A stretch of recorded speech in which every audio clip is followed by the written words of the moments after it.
This conference will now be recorded. So Charlie, listen, first of all, you're now the first person to be a contributor and a podcast host or a podcast guest. So genuinely appreciate you jumping on the podcast today. Yeah, of course. Thanks for having me. Yeah, so we're talking quite a bit about perspective this week, and you've got some awesome perspective in terms of how you've been able to see the sports business industry. So can you give the listeners a little bit of a background to your current role with the union? Yeah, absolutely. So I think I was a senior in high school and wasn't really sure exactly what I wanted to do. And one of my friends passed me along the old Moneyball book with Billy Beane. And I was like, this is awesome. I have to find some way to do this type of thing. And kind of like every naive young person, I thought I could be a general manager, and quickly realized with below average athletic ability and having never played at a high level in college or anything like that in any sport, it probably wasn't the best fit for me. But went to school for sport management at the University of Dayton and learned about the business side. And that was kind of what I was thinking about getting into all along, was kind of that business side of or business type of industry. And when I found out I could marry that with sports, it was kind of a perfect win. So went through that. We had a good relationship with the local minor league baseball team, the Dayton Dragons, at a time. And I ended up bugging this guy that I was in school with, who was an intern there. He was a teacher's assistant in our first ever class. Fun fact, he ended up being the best man at my wedding, and vice versa. A guy named Chris Hart, who's with the Steelers now. But essentially, I was able to kind of get some experience there initially, just game day staff, being a bodyguard for the mascot. And you probably know from my stature, I wasn't very good at that job. But doing things like that, picking people out for dance contests, and really helped me learn what actually goes on with the team. And eventually one day kind of got a little tap on the shoulder from the director of ticket sales, and he said, "Hey man, we have an internship coming up here in ticketing. Is that something you're interested in?" And I was like, "Absolutely." Quickly thought to myself, I don't even know what that means, but what is it? And he kind of described to me what really hooked me and has kind of stayed with me ever since. He described it like, hey, if you like sports, this is exactly it. It's a competition. There's a giant standings leaderboard in the office of who's sold the most. And you can quickly figure out who's doing well and who should be promoted, who's making more money, and so on. So I'm a very black and white person, and that really appealed to me. So I got into it. Really fortunate to start my career in minor league baseball, specifically with the Dragons. They're a model franchise. They've sold out every game in their history since 2000. So took a lot from that, how I initially learned how to sell. And what I really wanted to do, though, is I wanted to do it at a major league level. So in minor league sports, as you know, you kind of wear a lot of different hats. And one of my jobs was to oversee our annual bobblehead purchases. So there's a gentleman there that was kind of like our bobblehead guy that, strangely enough, worked for the Cincinnati Bengals. And so I reached out to him. I knew they had an opening. And he was like, "All right, I'll call you back in 10 minutes. So true to his word, this guy literally called me back in 10 minutes and said, "All right, we're doing lunch with your future boss tomorrow. Meet me there." Like, great. So ended up getting the job at the Bengals. The Dragons is a fantastic environment. Everybody loved the Dragons. The Bengals was the opposite. Everybody hated the Bengals. They were just coming off a 4-11-1 season. Carson Palmer had just had a season-ending injury. So that's where I think I really learned how to sell in a super tough environment. And after 3 years of doing that, started thinking through what I wanted my career to look like. And I thought of myself more as like a leader and a coach, a management type of position rather than sponsorship sales. So found a team to take a shot on me after about a year of searching. It was the Chicago Fire in Major League Soccer. I ended up spending almost 2 years there overseeing their season ticket sales staff. Didn't really know a whole lot about soccer going into it, and kind of fell in love with the sport and where the league was heading. I got a call not too long after being there, about a year and a half in or so, from a gentleman, Barry Gibson, who used to oversee kind of a collection of minor league baseball teams when I worked for the Dragons. And he said, "Hey, man, I know you're doing some good things. I just got hired as VP of ticket sales for the Pacers. I'd like to build up my team. Do you have any interest?" Like, absolutely. So I went to the Pacers, ended up being there for about 3.5 years, overseeing both group sales and inside sales. I was kind of ready to put it all together when this opportunity came along, and now here in Philadelphia with the Union as VP of ticket sales and service. Yeah, I mean it's an incredible ride, and obviously you've had some pretty remarkable people that you've had a chance to work with along the way, and I know quite a few of them. So as you think about back through that journey from minor league baseball all the way through your role today, who are some of the best mentors you've had along the way, or salespeople you were around that really stood out to you, and what was it about them that made a real imprint on you as you grew into your current role as vice president? Yeah, definitely. I'll start with the mentors first. I mean, I think I have to start with my mom and my dad, actually. Neither one of them had a college degree, but kind of saw them throughout my childhood rise up, and they both ended up running pretty good-sized companies. So that, to me, was the blueprint for success and what hard work looks like. The Dragons, there was a guy named Eric Deutsch who he was the executive vice president. The guy could absolutely run a big league team, no problem. But he taught me a lot about processes for efficiency. He was a huge details guy. So even like small things like responding to an email by saying, "Thanks for the email," and just really like what unsurpassed customer service looks like. From there, at the Bengals, my manager was Andrew Brown. So he essentially taught me like a really methodical approach to follow up. And also my first kind of endeavor into like disc personality stuff and maybe pitching people differently who have different personalities. Probably the biggest one for me was Mike Ernst at the Chicago Fire. He's just an extremely well-rounded, emotionally intelligent leader. So I learned from him kind of the whole picture and how to really connect with people and be a great leader. The Pacers, two people really.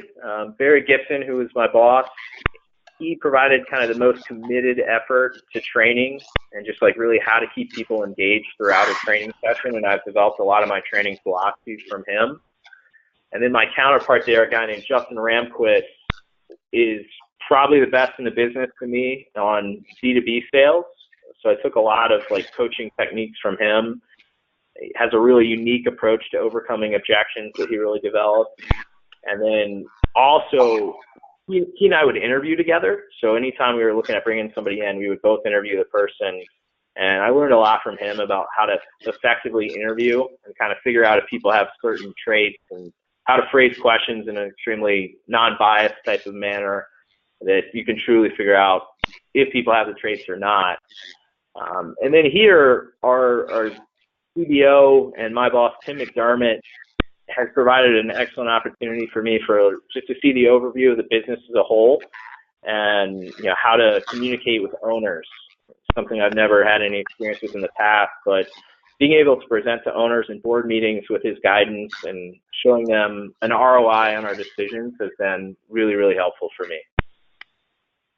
That's awesome.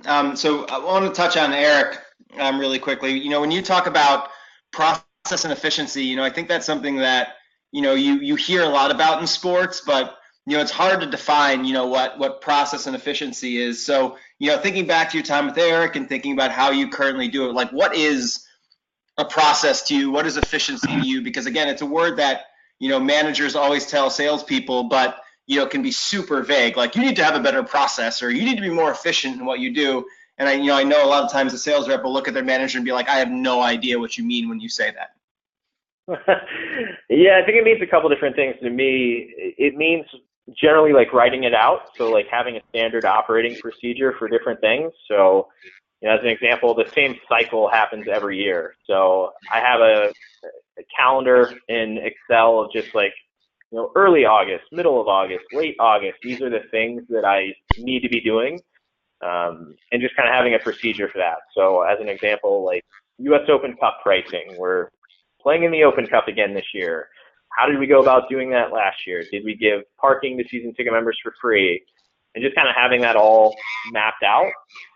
I would say another one that's especially applicable for salespeople is just kind of having like a really organized approach on how you go about your day. So I would generally like map out my day by time slots of like blocking off an hour at a time for call blocks, and then half an hour to return emails, return voicemails, take a quick breather. I'm a big person of like managing my email inbox. I don't understand how people can have like thousands of emails in my inbox. I'm looking at my email right now, and I currently have 4 emails in there, and they've all come in since you and I started speaking. So I can't stand to have a cluttered inbox. I think there's just a general rule of like, you get an email or you get a piece of paper, you have to quickly decide, all right, is this meaningful to me? If not, delete it. If it is meaningful, then there's a couple different actions you can take. You can either respond right away and delete it, or if it's not something you can handle at that specific time, you have to kind of file it away and set a follow-up for yourself of when you're going to take care of that. But I've seen a lot of people kind of fail in the industry of just like things falling through the cracks and not kind of having that type of approach to fall back on. Yeah, and I think that's really smart. And I know you talked about stuff out, from a yearly standpoint, as more of a vice presidential, but you can do that as a sales rep too, right? I think a lot of times, a sales rep doesn't do kind of autopsy on how their previous year looked. And think about mapping out their next year. So can you talk about the advantages of a rep kind of taking a step back and, doing that autopsy from the previous year or years from a sales career, and then taking a look and really mapping out their own personal calendar for an upcoming year? Yeah, absolutely. And I try to do that on my calendar as well, so I can remind them like, hey, this is the time of the year when you should be, having touch points with your deposits or what have you. So I think here we probably saw the biggest difference in that. When I came in, we only had 19 total people in the ticketing department, and we're up to 36 currently. So my first year, we had a ton of turnover. We let go of some people that didn't want to sell and probably were in a role that wasn't right for them. So at a point in time in 2016, almost everybody in our staff was in their first year, especially in our new FSC team. So it was really important for me of like, all right, this is the time of the year when you're going to be following up with your 5-game plans, with your 9-game plans. And here's exactly what you say to those people. Here's your script. And just kind of mapping that out for them so we could have that, we wouldn't have that lag like you would have normally as a first-year rep. So I don't know what I'm doing, and try to eliminate that as much as possible. Yeah, and I think it's super helpful from a management standpoint. The other thing I want to touch on real quick, you talked about Justin, and I can tell you this, whenever I talk to a team to do training, or even now when I get submissions into my website, business to business sales is that thing that every team is like, we can get better at it. I don't know one professional sports team that says, yep, we crush business to business sales. So can you talk a little bit about, to you, what separated Justin as a B2B salesperson? Yeah, I think he just actually knew how to coach it, whereas I didn't, at that point, hadn't really met anyone that actually had a thought-out approach of how to do it. So, he would normally have like a week-long boot camp with his reps every year just to kind of reset and go through every last detail of how to get an appointment. So I think you and I have shared some sales scripts in the past, and a lot of where I took that philosophy from was with him and Barry there, where they would write out exactly what you say when you first get that decision maker on the phone. They would write out exactly what to say when you're talking to a gatekeeper and they said a certain objection. It was almost, I think they called them telechart cards, where, okay, I just got the I'm not interested for a third time on this call. Here's where I go now. Here's exactly what I say. And then meeting with somebody in person, how to actually give a presentation. So step by step, how you figure out how they may be able to use tickets. Do they have salespeople, and how many salespeople? What's an average account worth to that person? and just kind of making an ROI type of presentation to the person on why they should do this. But I mean, those guys would literally have the reps have to give a full out presentation to Barry, to some of our other executives at the Pacers before they were able to even start pitching. And if they didn't pass the test, they were kind of back to square one and still practicing before they could even do it. And I think, I think scripting sometimes gets a bad rap in sales, especially when it comes to sales training. And I think a lot of the ideas is, sometimes, someone from the outside will say, well, you can't teach scripting. We need to teach reps to be independent and learn on their own. And then a rep will be like, hey, I read the script. It didn't work. And almost, absolve themselves from blame. And I think, you can argue with me or not, but I think a script is always a great starting point, right? If you can get, the keys to an incredibly awesome car, yeah, sure. You can ultimately decide, where you want to take that car, and you can decide what radio station you want to listen to, who gets in your car. But having that outline is incredibly valuable for a young salesperson, especially one that's been refined by people as good as Justin and Barry, right? Of course. Yeah, I think it's basically situational leadership. So, if you provided a, seventh year salesperson with a training session where you said, hey, you said this word incorrectly, let's go back and fix that one singular word that you didn't say from the script.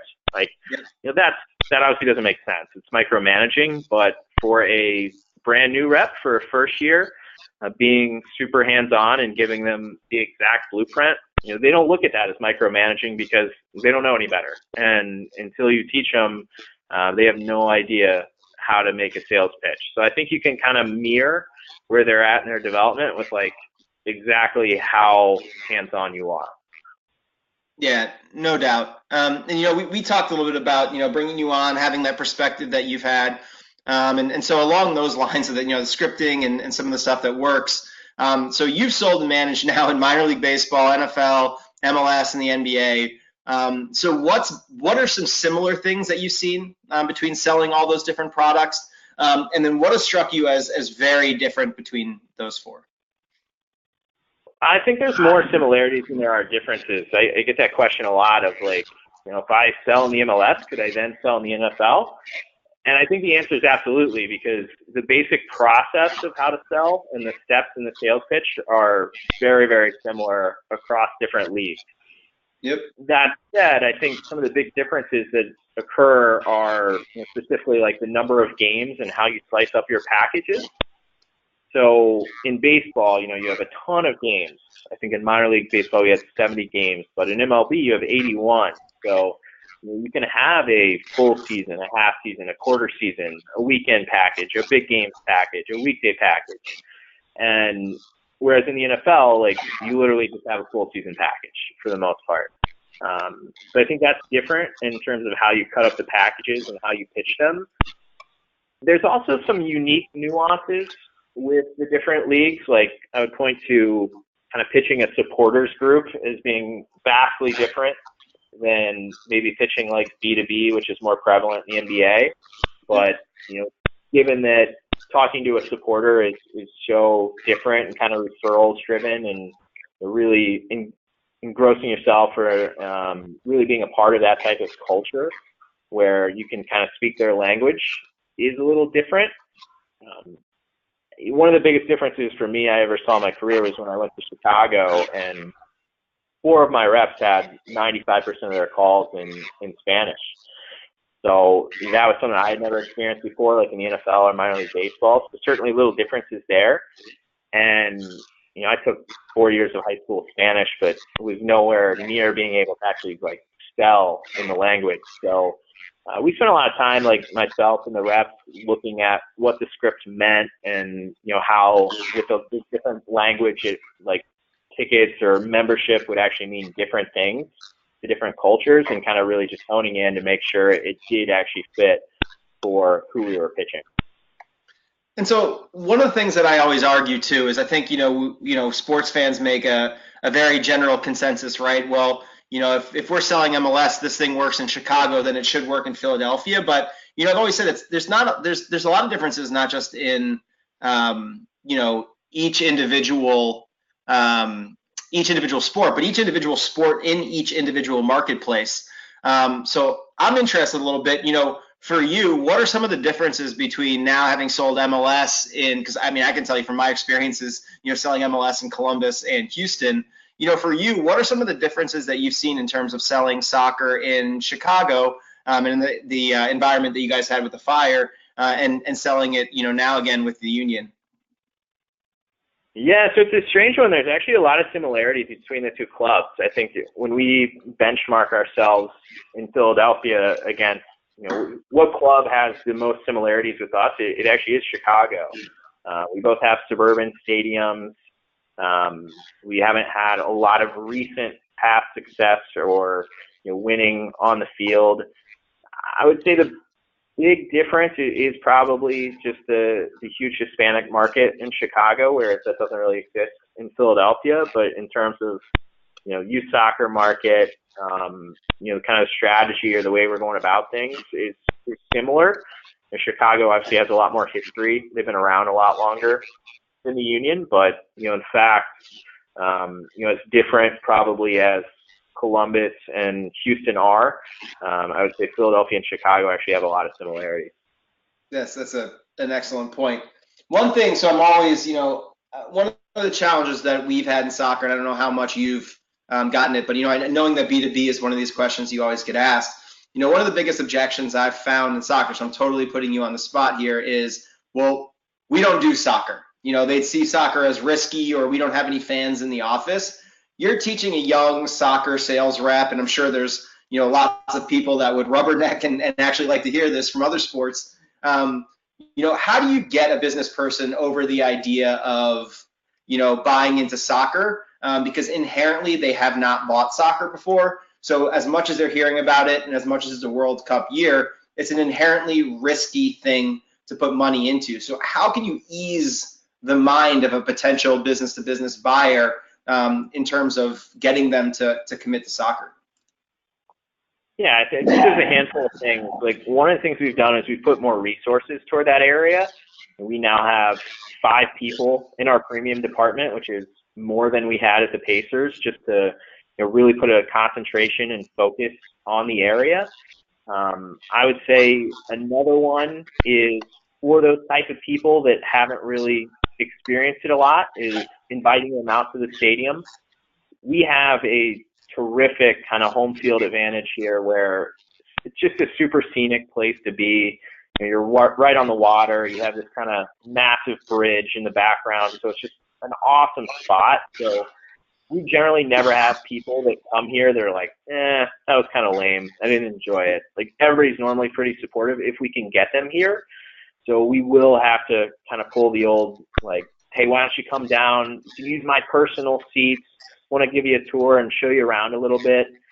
We've done a lot of that, and we'll allow some of those types of people to sit in on, we'll do like an every game coaches chalk talk with Jim Curtin, and he is fantastic. He's like a true 5-sport guy.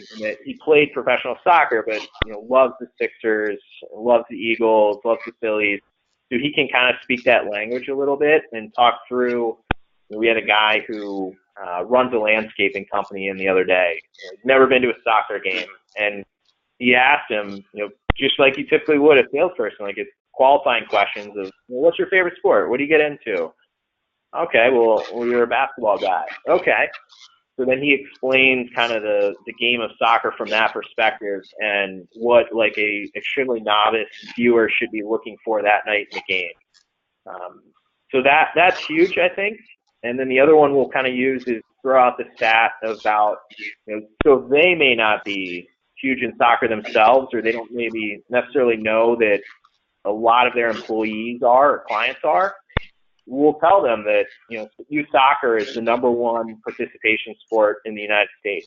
A lot of people don't know that right now, but chances are that your employees' kids or your clients' kids are playing soccer, and chances are that they love it and they would be thrilled to come down to a Union game. So just kind of presenting the value proposition from that perspective, as opposed to just trying to attack their specific challenge with, I don't understand soccer, I don't like it. because they're looking at it from an ROI perspective. So if we can show that their clients will like it or their employees like it, even more importantly, that their kids will like it, usually that's how we found some success there. I completely agree with all those. And, I want to laser in on the first two, because I think one of the things that's so critical for salespeople, and I think especially those first two can be used in any sport, is just thinking about the resources that you have available to you as a salesperson. And that doesn't have to be, your vice president doesn't have to lay those out to you, your director doesn't have to lay those out to you. I found that those reps that use those resources that they're given are a lot of times the best sales reps. So can you talk a little bit about, why utilizing resources isn't cheating as a salesperson? It's actually really, really smart. Yeah, of course. I think you kind of get jaded a little bit working in sports. Like, you don't remember oftentimes how cool things are.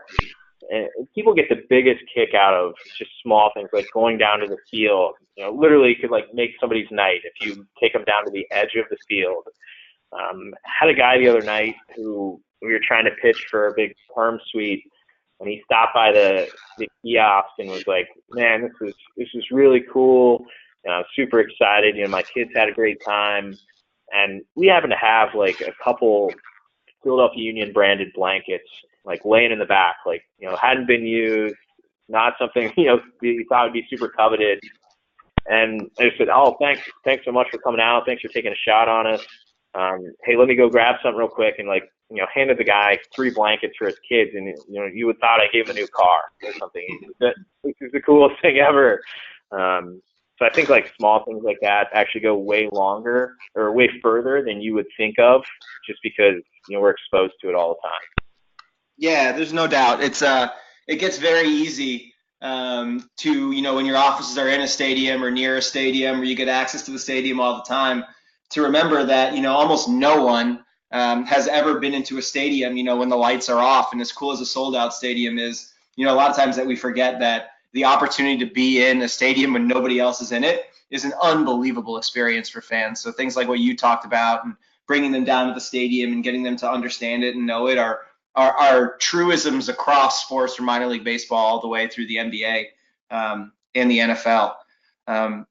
You've been managed, so this made me feel old, because I was, becoming a first or second time manager in sports at the sales center around the time that you were. So when I was doing the math and I realized that was about 7 years ago now, it made me feel old. But I think it allows you guys like you and I to have some perspective on this. So thinking back to all the teams that you manage and the reps that you manage, and maybe even yourself as a salesperson or people that you saw that really hit you, for those that have been the most successful, what were the characteristics that separate the truly, genuinely successful salespeople and even the mediocre, okay, all the way down to the bad? Right. So I'll try to answer this one beyond just kind of the generic, they work harder than everyone else kind of concept. But Yep. For me, the number one is just a personal choice to be the best. They have made it up in their mind that that's what they want to do. So beyond that, all of their actions kind of align back to that goal. So I'll give you a weird one that I always think back to, but when we were there at the fire, for one reason or another, my staff decided that they were going to have a chicken McNugget eating contest. And it was 6 reps, and they decided they were each going to get 50 chicken McNuggets and see, at lunchtime, who could eat these the fastest. So, of course, we were having side wagers on this type of thing, and there was no question in my mind that a guy named Zach Dickin was going to win this contest. He was probably the smallest person in the contest, but I knew that he was so driven that, even if it meant just stuffing himself to the point where he was sick, he was not going to lose the contest. And it was exactly right. He had just made a choice for himself that he wanted to be the best, and he wasn't going to lose at anything, whether that be ticket sales, most calls in the day, or how many chicken McNuggets he could possibly eat. That was his decision. So that to me is the biggest one, and kind of all your actions below that will end up aligning with that. how much effort you put into honing your craft, like how much time you're spending outside of work to get better. Are you pitching people outside of work to continue to improve? So those types of things kind of all align back to that personal choice to be the best.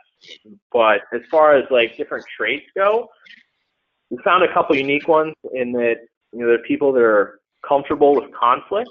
They don't seek it out by any necessarily, but they are okay with a conversation that's filled with a little bit of conflict.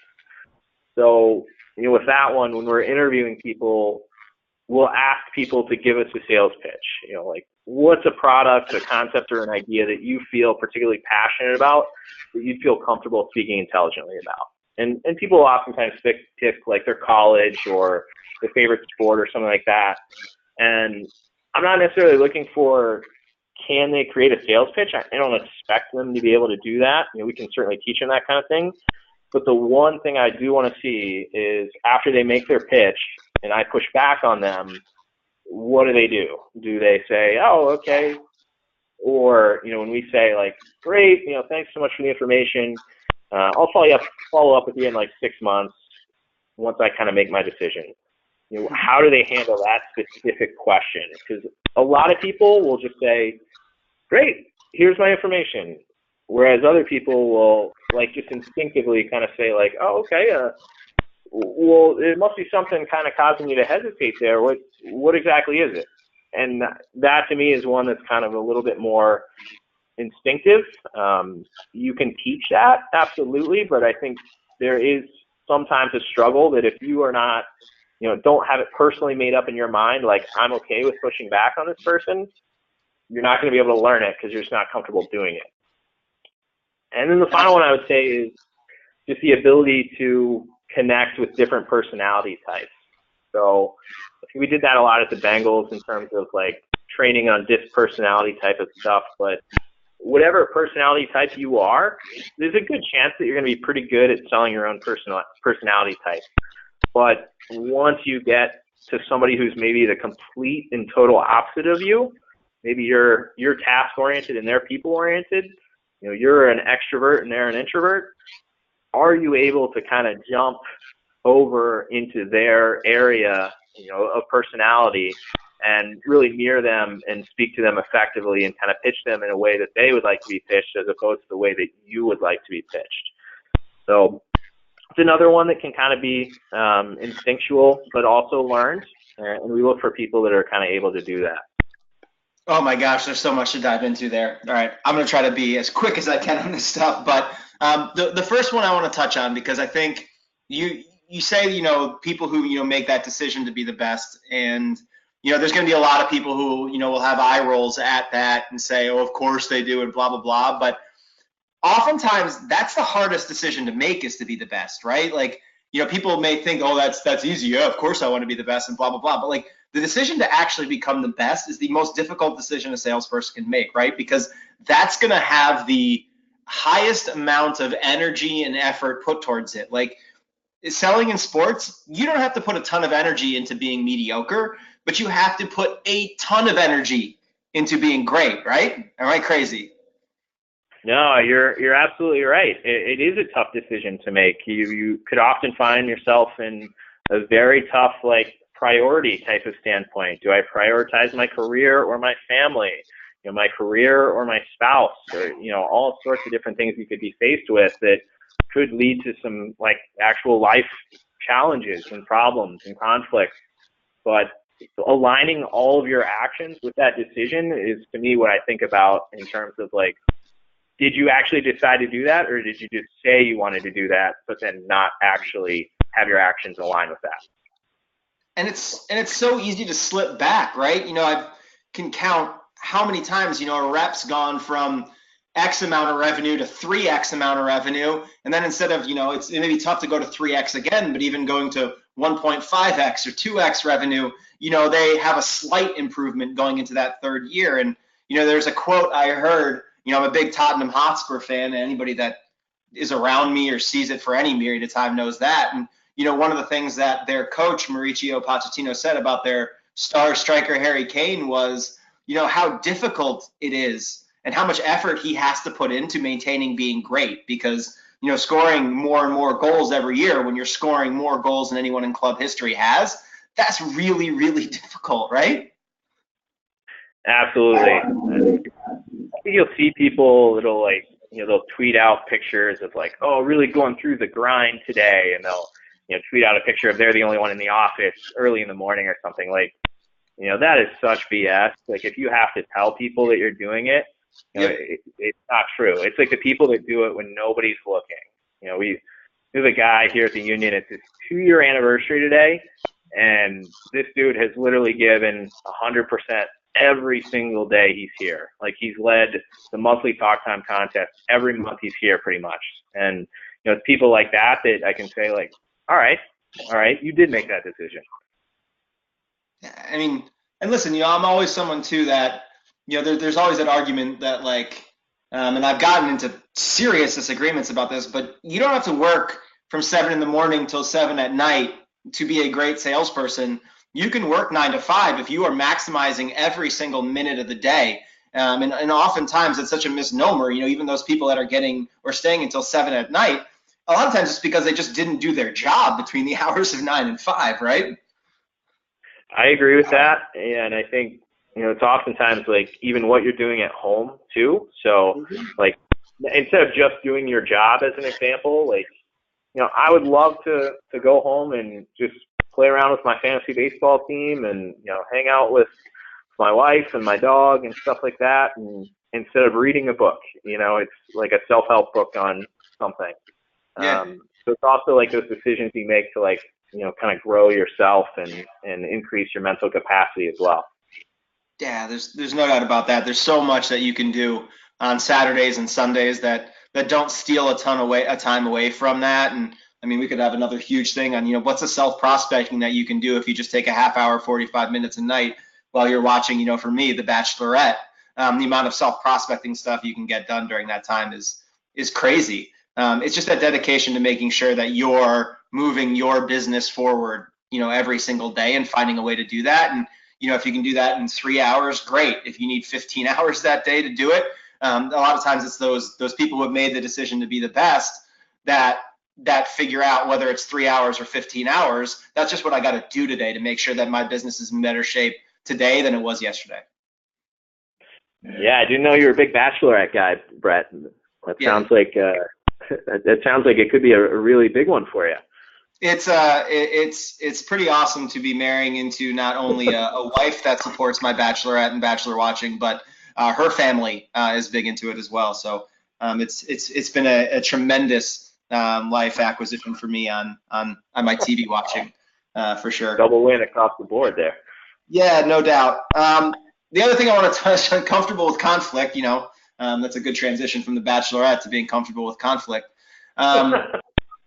I think a lot of times that this is something that we have to teach as managers and directors, right? And reps need to really go out of their way to learn this, because you spend a lot of time communicating with people in your life attempting to avoid conflict, and that's not a bad thing necessarily. And so to seek it out in sales conversations, that can be a taught skill, right?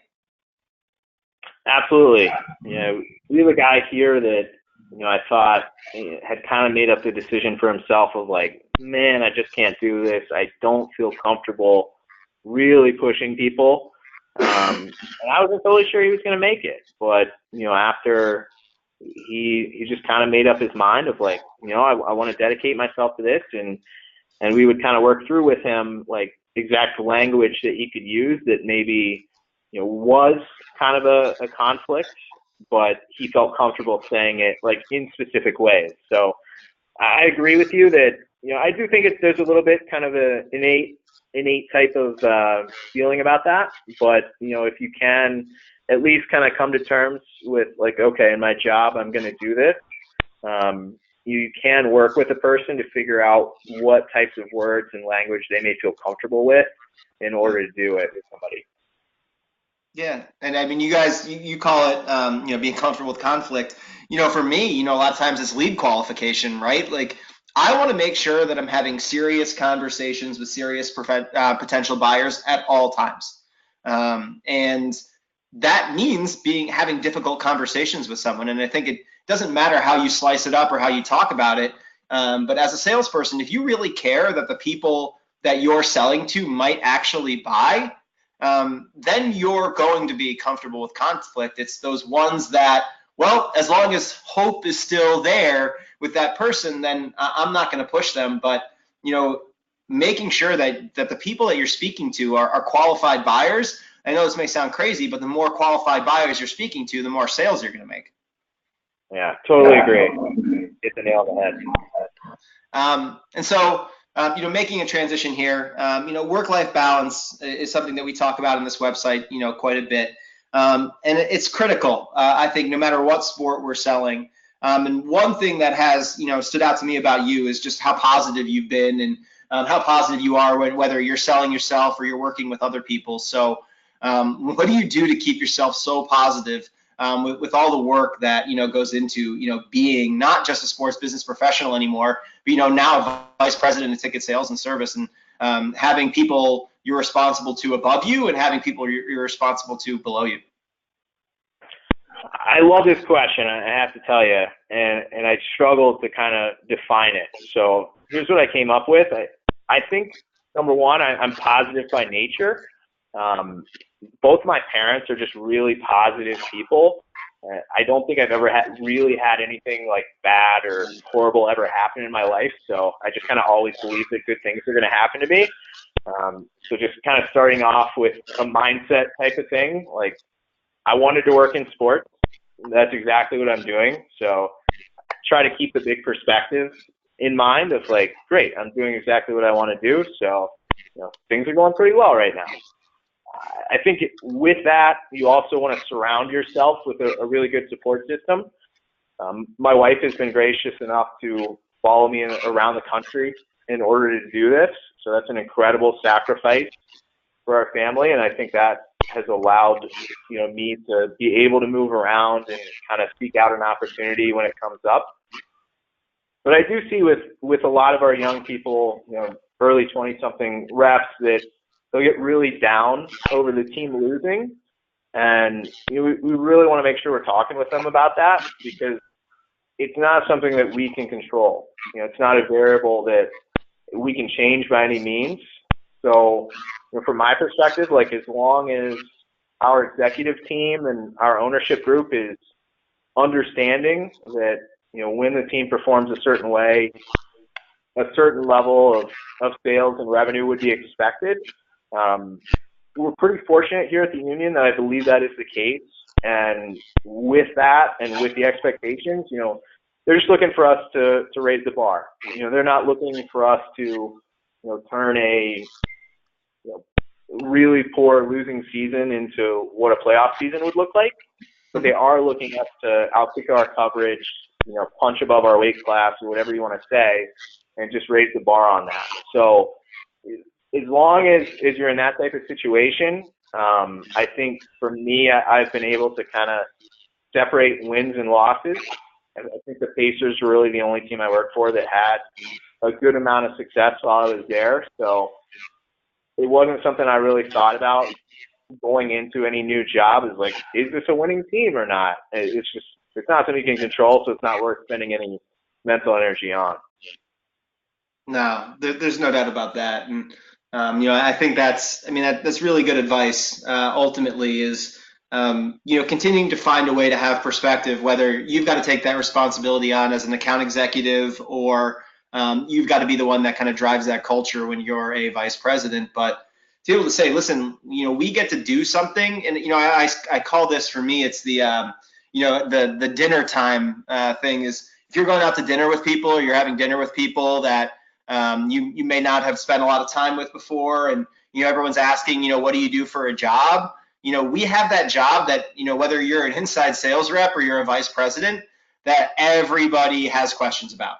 The accountants are awesome and they do really important things. Wealth management advisors, same thing. But ultimately, whenever that conversation's happening, it doesn't stop there, and everybody doesn't have 37 questions. And even the least sports fan, if you're having dinner with them, has a couple questions about what it's like to work in the industry, and to be able to have that job that people want to talk about and want to discuss. I think that's an important perspective to have too, that we have that job.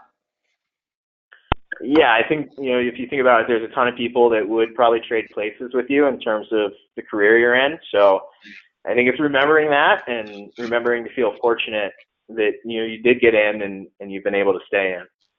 Yeah, there's no doubt about it. And, I think, you make connections all across sports. And I don't know about you, but for me, it's like, it's using them, right? I was fortunate enough, when I was back east, I developed a relationship with the assistant GM for the Hartford Yard Goats. And so to be able to have my 4-year-old stepson be able to take water on the field out to to the umpire, and being able to be there with him and my wife, back in my home state, that was something where, you have that moment of perspective of being like, man, this industry is pretty cool. Yeah, that's awesome. Yeah. So take advantage of that is always my advice to other people. Reach out, send that email, even if you don't know someone there, let them know you'll be there, because, what's the good of being in this industry if we can't take advantage of some of those things that come around it? Agreed. That's my way of saying when I'm back east, I may give you a shout about, coming out to a union match. You're always welcome here, Brett. Thanks, buddy. So finally, closing this out, one of the things that I've always been appreciative of you is, taking a look at what's that next opportunity to grow myself, what's that next role that I can find to make sure that I'm developing as a person and as a professional.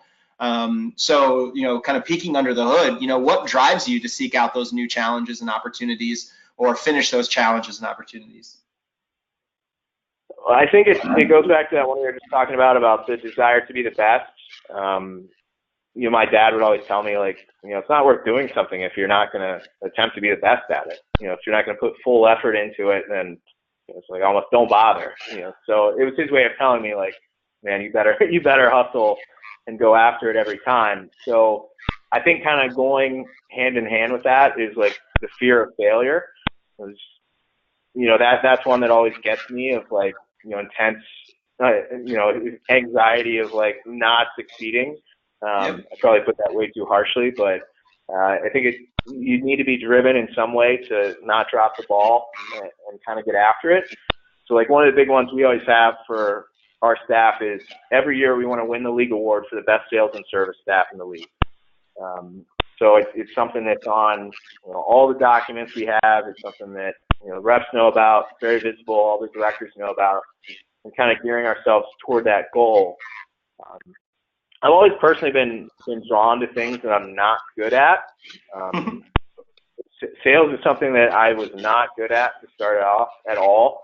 I'm a very introverted person, so I think there is kind of a unique challenge to something that you're bad at and wanting to improve on it. Like one of my favorite hobbies is playing golf, and I'm not a natural at all. I'm still not even a great player today, but I think just continually failing at something so miserably is inspiring to me to really stay after it. So learning how to be a good salesperson and continuing to put forth the effort was something that was appealing to me. Yep. And then finally, I think you have the ability or kind of the platform to really make a difference. So like for a lot of the people that I work with, the thought of like being able to provide them with kind of skills or some tutelage that would help them become a good salesperson, a director, VP, or even a team president, seeing that and how you're able to maybe help somebody be able to provide a better life for themselves doing exactly what they want to do is really appealing to me. And I thoroughly enjoy like staying in contact with people that have worked for me at each of the last couple teams, just to see how they're doing and seeing that they're still continuing to progress. Like seeing one of those people get a promotion is just exhilarating to me. To see that I may have played a role in just helping them a little bit to do that. That's awesome. That's that's the best answer I've heard to that yet. So I think that's a good note to end on. And Charlie, I appreciate the time. It's been fun watching you to continue to progress in your career. And I think, the perspective that you have on the industry is pretty unique. So I appreciate you spending a few minutes today. Yeah, thanks a lot for having me. If anyone is still listening at this point, I surely appreciate that as well. You'd be surprised. You'd be surprised they do. I appreciate that.